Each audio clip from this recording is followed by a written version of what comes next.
denizens of the night.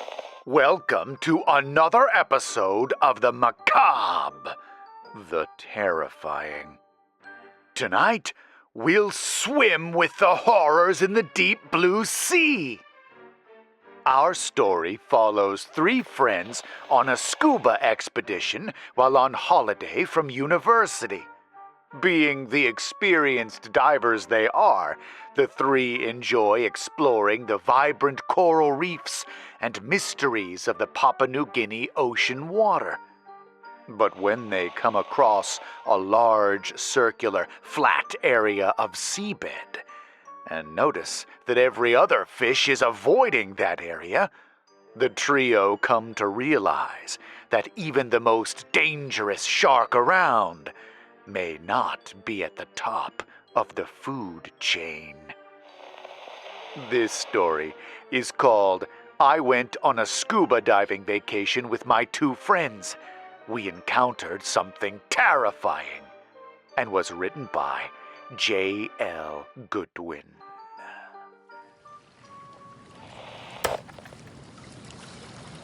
Is everybody ready to enter the water? I looked up from the final checks of my gear at the voice emanating from the stern of the tour boat. The midday sun, high in the sky, blinded me for a moment, and raising my hand to shield it, I focused on who it had come from. A tall, well-built man with a crew cut, sporting an almost permanent tan, shot me a pleasant smile. "You all ready over there, Billy?" he called. In response, I took a last look at my gauge readout, seeing they were all in the green, then shot the man a thumbs up. "All ready, Ren?" He nodded, then turned to help a couple near to him who seemed to be having some difficulty in attaching their weight belts and vests. "Freaking newbies," came a voice next to me, and I turned to see my friend Alani shooting an annoyed stare at the two our dive leader was helping. "Hey, give them a break, man," I said to him. "Remember, we were all once newbies ourselves. Just be happy others are still taking an interest in diving in the first place." In response, he sighed, running his fingers through his short brown hair. "Yeah, don't act like you were never in his shoes in the first place," called Vicky, my other friend. She leaned around me to shoot an exasperated look at the youngest member of our trio, narrowing her green eyes at him. Lonnie raised his hands in surrender. Okay, sheesh. I was just saying it can sometimes be a headache to deal with, even if we were once like them." Vicky shook her head at his response, then pulled back to adjust her mask on her face. "Hey, no arguing here, guys," I said. "We're on vacation here, remember?" For a second, they both looked at me, then nodded slowly. As they finished their checks, I let out a small sigh. Why, oh why, was I cursed with being the most mature of us three? I shook my head. The time for thinking that was over, and I should be enjoying myself. The three of us had decided to take a summer vacation on our college break to the beautiful areas of Papua New Guinea and Australia as a way to unwind before classes started back up in fall. It had taken a few years to pool together the money needed for the trip, but as we'd begun saving up together since freshman year, by our junior year, we had amassed enough to go. And now we were here, resting on the back of a dive boat some 10 or 15 miles off the coast, ready to dive on some of the beautiful coral reefs of the area. Today was the second to last day of our 2-week trip, and at Vicky's behest, we'd planned a final diving trip before catching our flight home. My thoughts were shaken away as I heard Ren call again. "Okay, folks, remember what we discussed on our voyage out here. You may separate into small groups, no smaller than 3 to a group though, and make your way along the reef. But please, I have to stress this.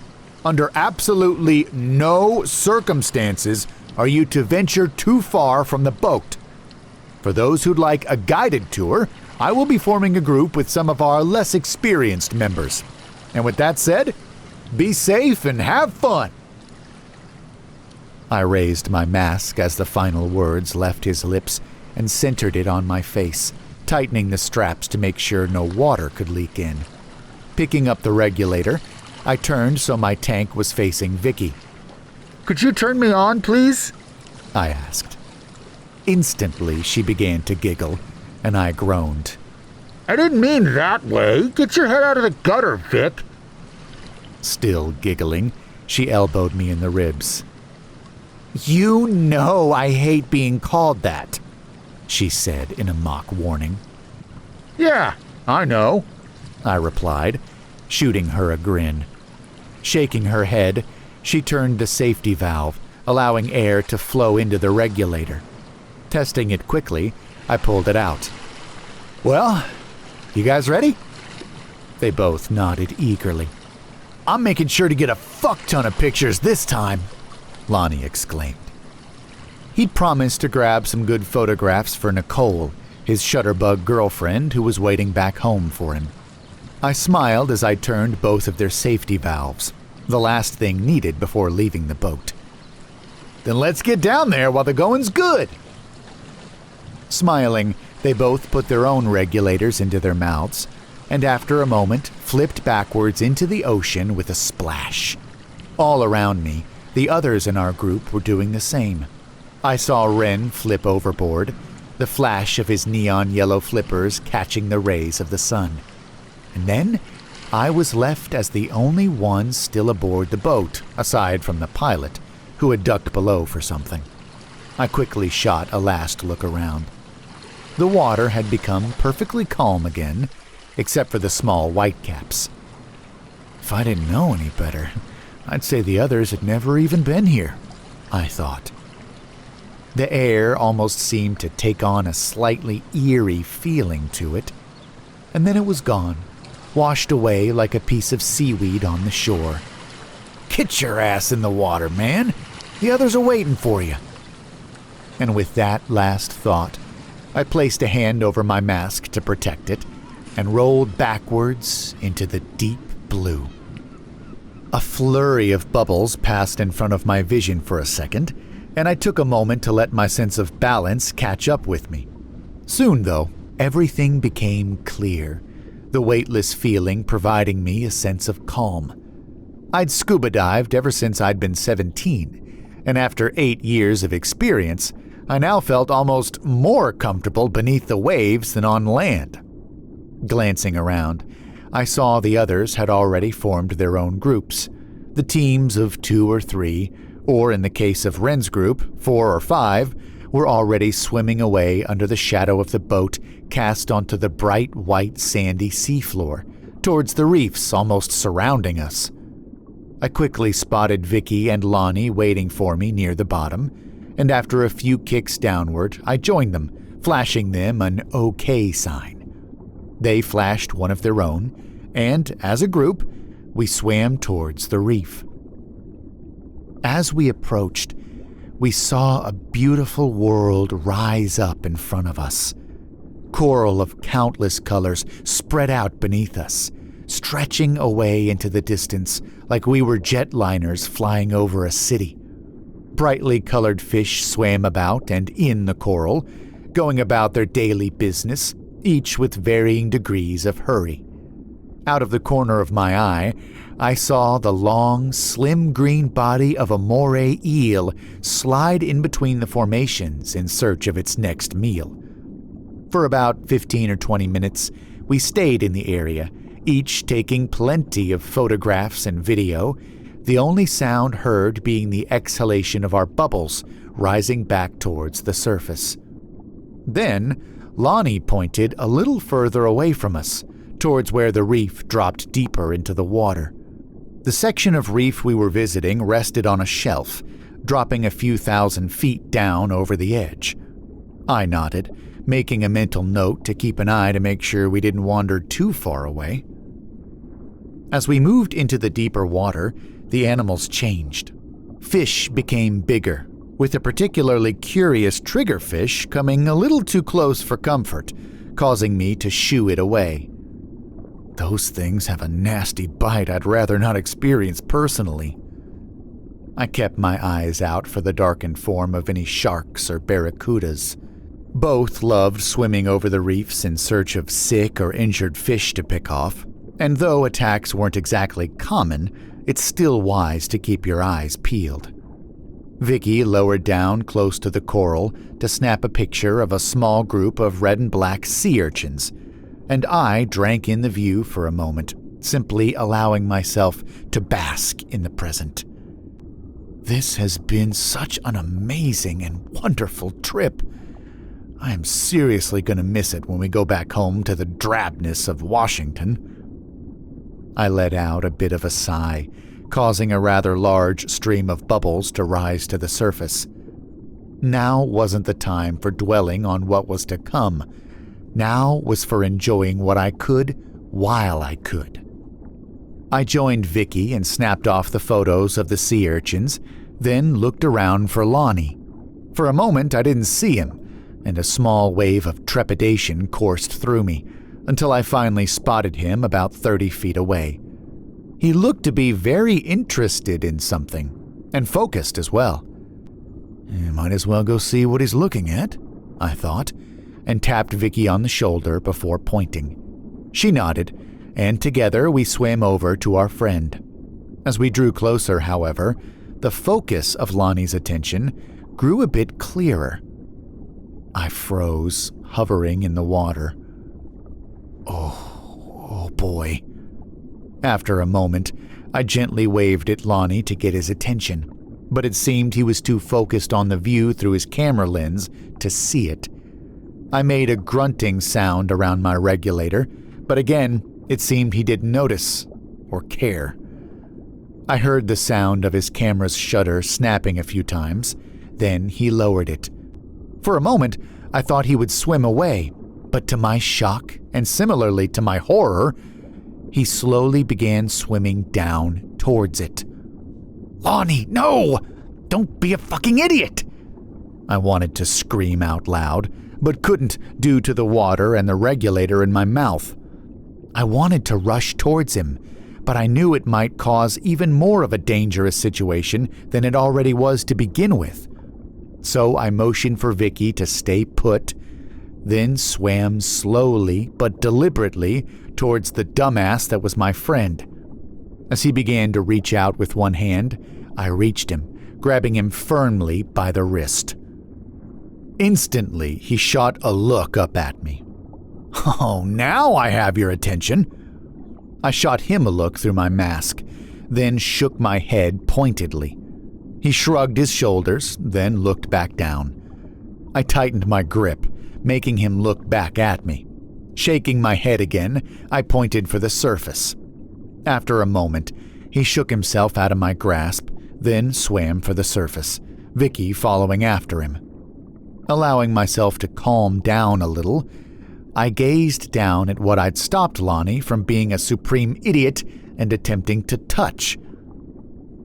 The pulsating, almost neon blue-looking rings shone clearly up at me from the creature's perch in a patch of coral. Small, black, beady eyes gazed warily up at me, and the yellowish body stood out in the green background. A blue-ringed octopus, one of the most venomous species of animal in the world. Although it was small enough to fit in the palm of your hand, it had enough venom in it to kill multiple full-grown men with one bite of its beak. And that dingbat just tried touching it. Yeah, real brilliant, dude. Shaking my head and feeling my annoyance give way to a small flash of anger, I kicked for the surface myself, making sure not to disturb the small animal. "What the hell is your problem, man?" were the first words I heard as my head broke the surface. I spat the regulator out of my mouth. "My problem? Dude, are you a fucking dumbass? Or do you have a death wish to try and touch a friggin' blue-ringed octopus?" I saw Vicky's face go slightly pale. She hadn't realized what he'd been about to poke. "Lon, are you freaking nuts?" she exclaimed.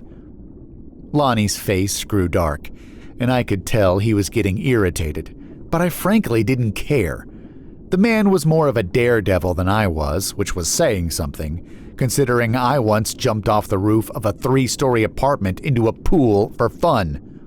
But this time, like many before, his fearlessness had crossed the line from bravery into stupidity. "I was only gonna brush it. It's not like I was gonna annoy it or anything," he grumbled. I stifled a harsh laugh. "Dude, it was flashing the rings of blue, which means you already annoyed it. If you'd touched it, it would have absolutely bit you." I narrowed my eyes at him. "And I don't know if you remember this particular little detail, but there is no antidote or anti-venom for it." Lonnie let out a disgusted sigh. "You're a good friend, Billy, but sometimes you drag me down with your safety, especially following the rules." For a moment, I felt my temper flare up, almost to the point I wanted to punch the guy straight in the schnoz. But thankfully, Vicky came to my rescue, seeing me uncharacteristically angry. "Hey, come on, let's not fight, okay? We got..." She checked her dive watch. 40 minutes left before the dive leader calls us back to the boat, so let's not waste this." She turned to Lonnie. "You need to realize Billy might have just saved your ass. So you don't have to thank him, but let's at least move away somewhere else, okay?" Lonnie didn't answer her, but nodded his head. She let out a sigh of relief. "Now, I saw an open patch of sandy bottom in a section of even deeper water, close to the drop-off. I thought I saw a few rays swimming over it, so let's go check that out for our final exploration, okay?" I nodded. "Okay." Lonnie again said nothing, but nodded as well. Each of us put our regulators back into our mouths, then slipped back below the waters. It took us about 25 to 27 minutes to swim to the section Vicky had mentioned. I hadn't realized it was so far from the boat, but Wren's words of caution flashed through my mind. I glanced back and could still just see the underside of the boat bobbing up and down in the clear water. Well, we're still close enough to know when it's time to leave. The thought brought me some comfort, and I turned back to survey the area we'd arrived at. It was almost strange.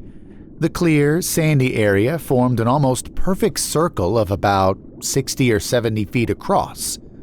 Looking out, I saw a few more a little further along the reef, but they only seemed to start around here, where the depth, according to my gauge, was about 65 feet. For a moment, I stayed where I was. An odd feeling had just come over me, one I'd never had before. I couldn't exactly place what it was, but I was certainly not fond of the tightening sensation in my gut. I glanced around, looking to see if it was an instinctive reaction from a predator in the area, but I saw nothing. Must just be because of the fight, I guess. Trying to shake it away, I swam down to join my friends at the bottom. As I approached, Lonnie quickly swam away from me. A small flicker of annoyance came back into me, then faded just as quickly. Just let him be. He'll get over it sooner or later. I turned to Vicky, who gestured around with a look of wonder etched on her face through the mask. My curiosity over the circle returned to the forefront of my mind, and together we began to explore the sandy circle. I was halfway through with a second swim over when something caught my attention. I swam closer to the sea floor, trying to distinguish it from the trillions of grains of sand. There. Is that a shark tooth? It certainly looked like it, standing out enough with its wider hue than the surrounding area. I reached down and gently ran my index finger over it. The hard feeling, combined with the serrated edge, confirmed it. A thought flashed through my mind. I've always wanted a shark tooth necklace. Maybe I could make one out of this. It would be the perfect memento to remember the trip. Careful not to cut myself on the edges, I attempted to lift it up, but it seemed to be stuck in the sand. I pulled a little harder, but still no luck. Mentally sighing, I reached into a small pack around my waist and pulled a pair of diving gloves from them. I'd need them to hold on tighter without cutting myself. Slipping them on, I again sank down to the floor and gripped the tooth. After a few seconds fighting, it seemed to start to give, but it didn't come up. I don't care how long it takes. I'm not leaving without you. I pulled harder and finally felt it begin to lift. But something felt odd. It felt like something was connected to the tooth still. I yanked one final time, a small cloud of sand flying up and blurring my vision. After a moment, it cleared, and I looked down at the relatively heavy object in my hand and let out a muffled shout of surprise around my regulator, dropping it quickly. It floated lazily back down to the sand, where it kicked up a much smaller cloud to mark its return. I remained where I was, staring at it and attempting to comprehend exactly what I was looking at. Many teeth stared back at me, along with a black, lifeless eye, which looked like a doll's eye. I was staring at the head of a rather large tiger shark. Just the head. Not far ahead of where the pectoral fins should be was an almost surgically neat slice, which marked where the decapitation had occurred. I kept staring at it, my heartbeat slowing, but the uneasy feeling from the nasty surprise remaining. Well, never thought I'd find that, I thought. A second later, I began to wonder what had happened to it. It couldn't have been a boat or fisherman. The wound was far too neat and clean. But what in the hell lives on a reef which preys on a damn tiger shark? The thought made the uneasy feeling rise slightly. That was when I noticed something else. When we'd first arrived at the area, I'd thought the sandy bottom was perfectly flat, but it wasn't. It was almost in a depression, the outer edges of the circle the highest, with the center dipped down, as if there were an open space which had been filled with the sand. For some reason, a shiver flashed up my spine at the thought. Something rumbled in the back of my brain, a piece of knowledge I'd learned many years ago, but I couldn't place it. Not being able to recollect it quickly was causing the uneasy feeling to grow and well inside me. I flashed another look around, seeing Vicky attempting to catch up with Lonnie, who had already begun moving towards the next circular sandy area. That was when something I'd only slightly noticed before fully clicked into place in my mind. When the feeling had first come over me, I'd looked around to see if any sharks, barracudas, or other large fish were nearby. I hadn't seen any. But that hadn't been the only thing I hadn't seen. The fish. Where did all the fish go? Even in the deeper sections of the reef, there should have been life everywhere. But I saw not a sign of life. I could see the flashes of them farther away, about 200 or 300 feet back.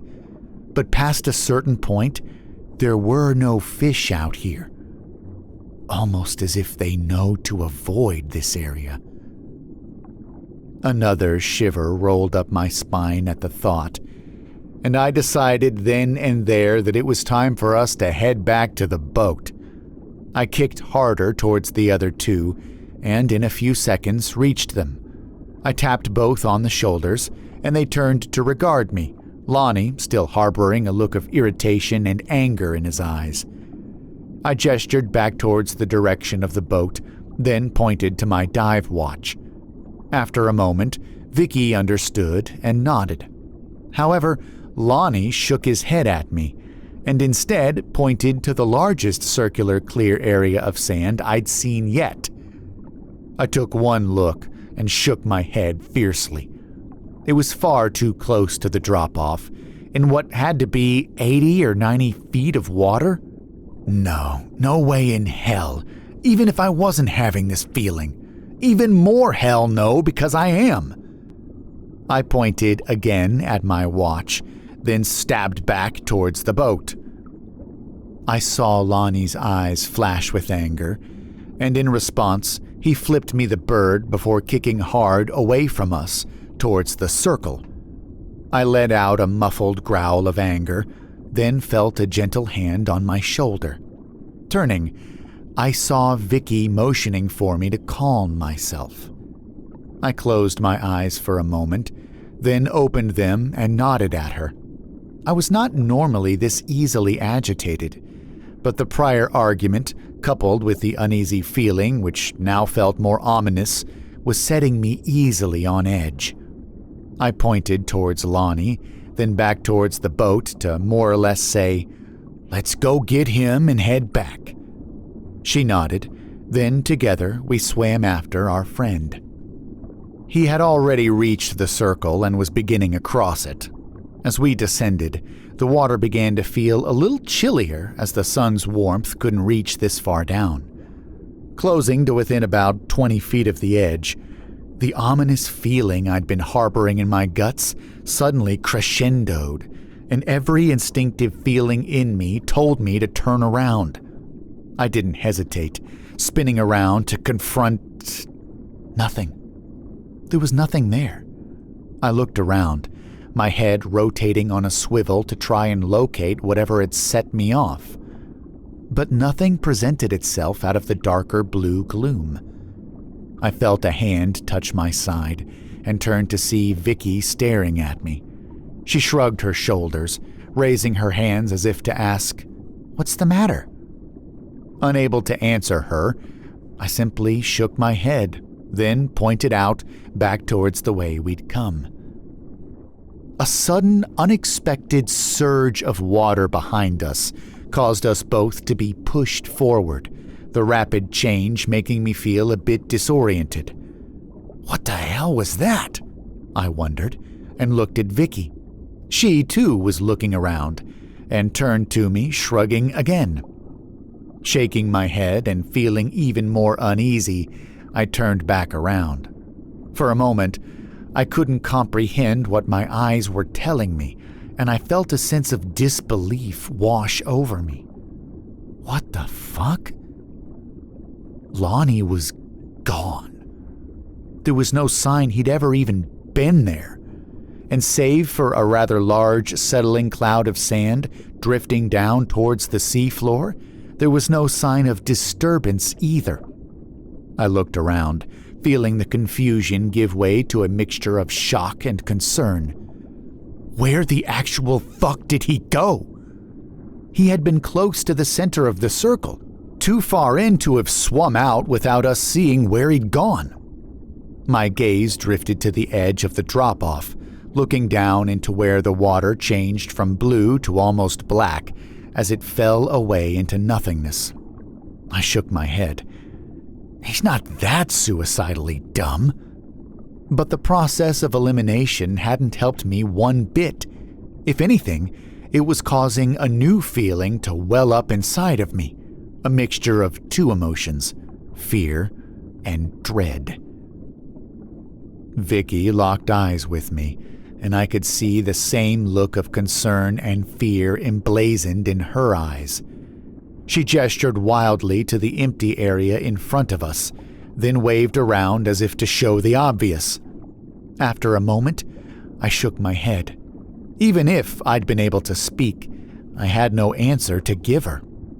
She hesitated for a moment, then kicked hard for the circle. After a moment's hesitation myself, I began to kick after her. By the time I reached the edge of the circle, she was about a third of the way across. I stopped at the edge, hovering just above the coral formations, and let my gaze sweep across the sandy bottom. Just like the other circles we'd passed, This one, too, looked to be formed into a bit of a depression, or in this case, 2 or 3 depressions, for a circle with a circumference of about 200 or 300 feet across. I kept scanning the bottom from side to side. Just like the other circles as well, there was no sign of life in it. Well, not entirely none. Unlike the other circles, I saw this one actually had something in it.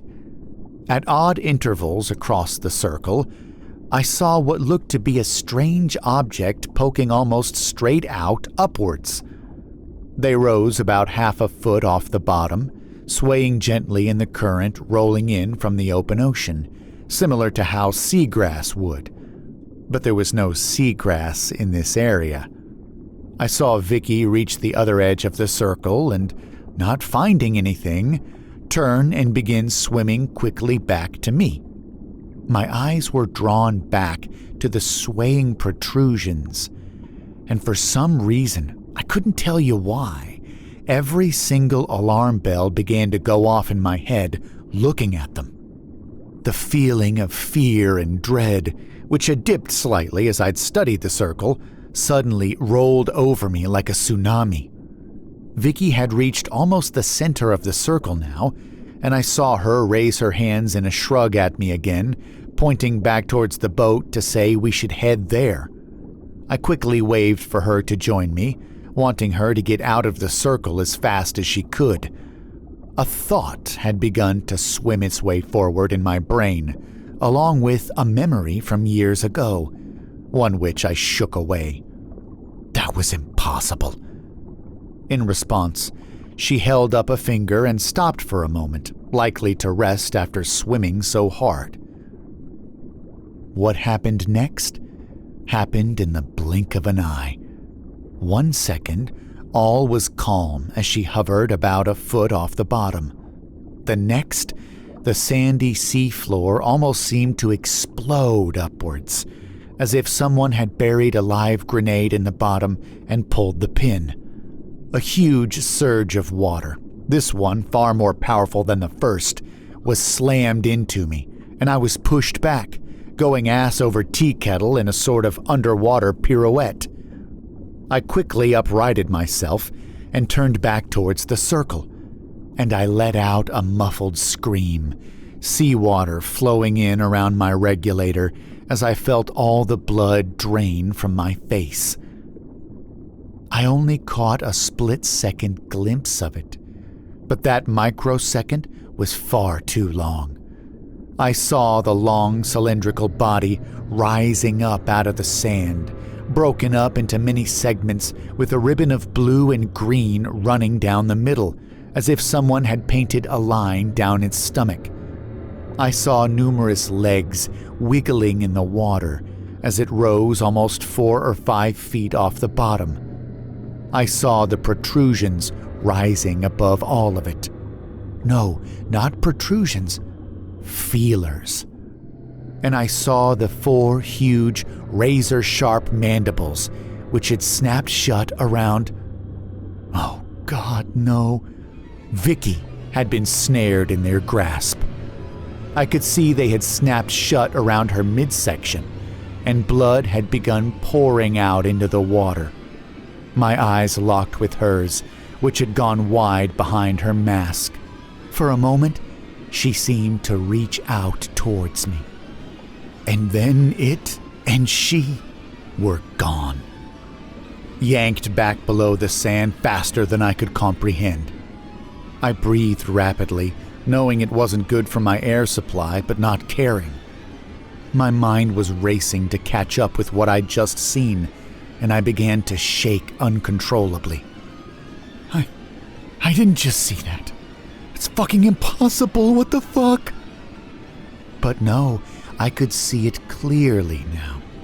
I could see the feelers, at least 3 pairs of them, poking out from the sandy bottom.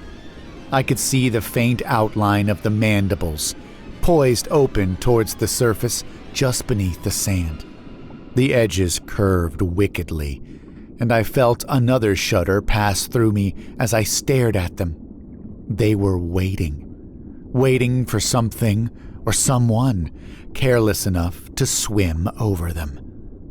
Then I felt the biggest surge of dread and horror course through me as the sand began to move, parted as the unseen creatures began to rise from their ambush spot. They knew the jig was up. Their hiding spot had been blown. I watched in horror as the huge, half-worm, half-centipede-like creatures emerged from their hidey holes. Each had to be at least 30 to 40 feet in length. I've never been someone who's afraid of insects or creepy crawlers, as my grandfather used to say, but these things made me cower as if I were a child being confronted by the boogeyman hiding in the closet. They each swam away, towards another circle about 30 feet away. In moments, they had reburied themselves, and the water cleared. It was as if nothing had happened. That was when the fear in me climaxed. Not all of them had moved on. One was still there. It had fully pulled itself from its hole and lay draped across the sand. The head, one I could see had no eyes, raised off the bottom, and it slowly began to move forward, towards me. I realized how much of an easy target I had made myself.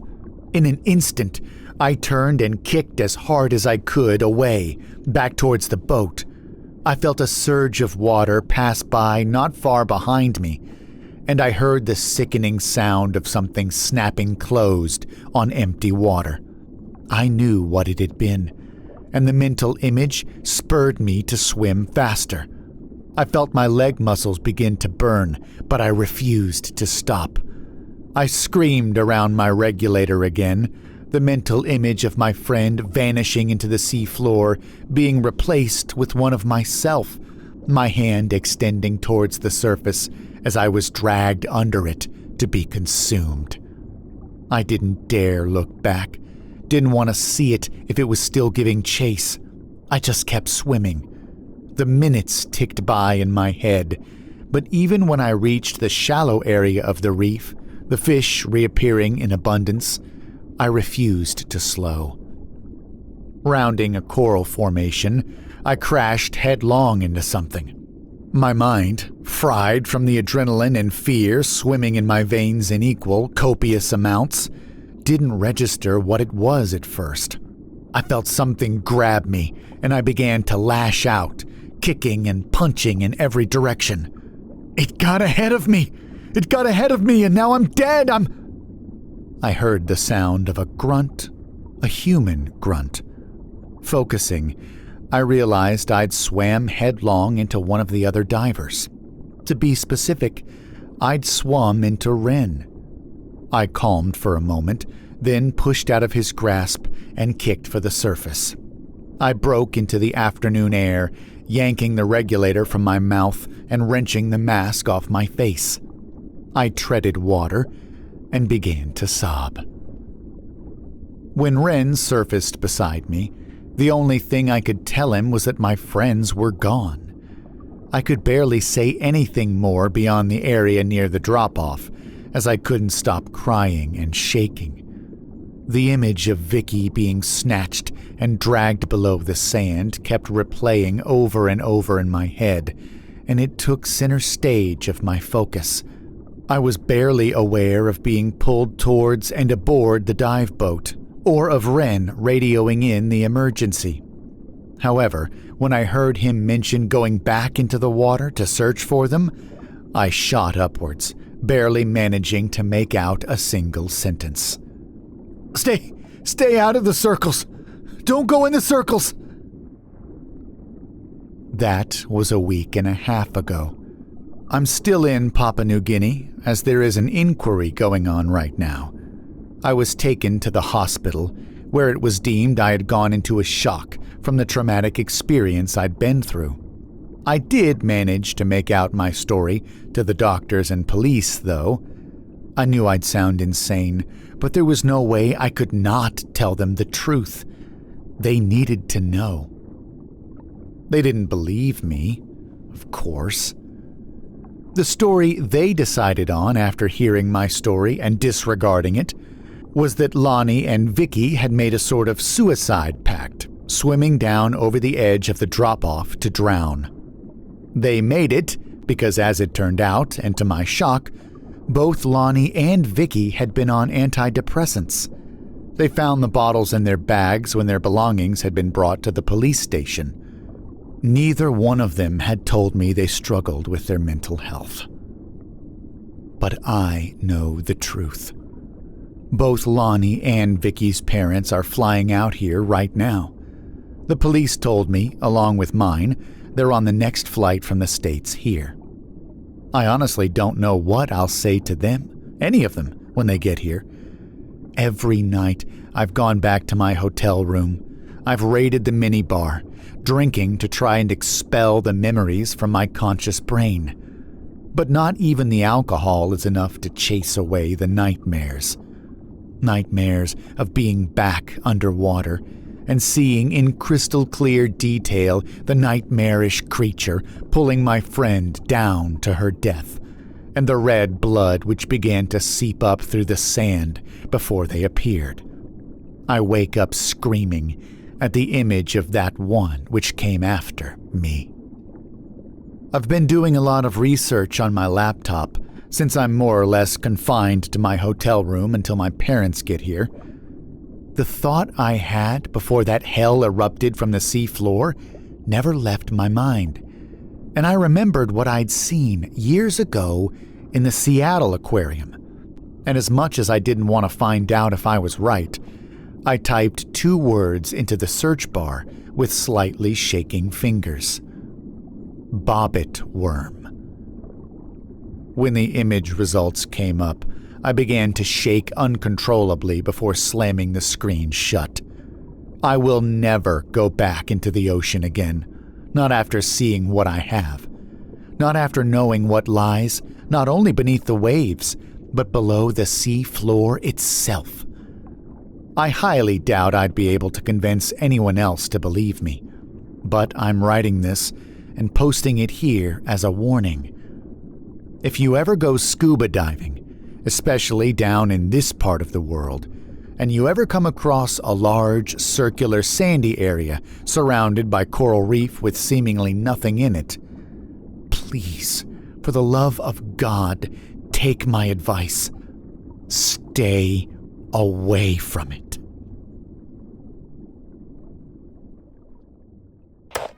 Ugh. I'm not a big fan of wormy things on land, so forget about encountering them underwater. For me, one of the scariest aspects of being hunted underwater is the fact that everything down there can move so much faster than I can. It's like that dream we've all had, where you run as hard as you can, but can't seem to get anywhere.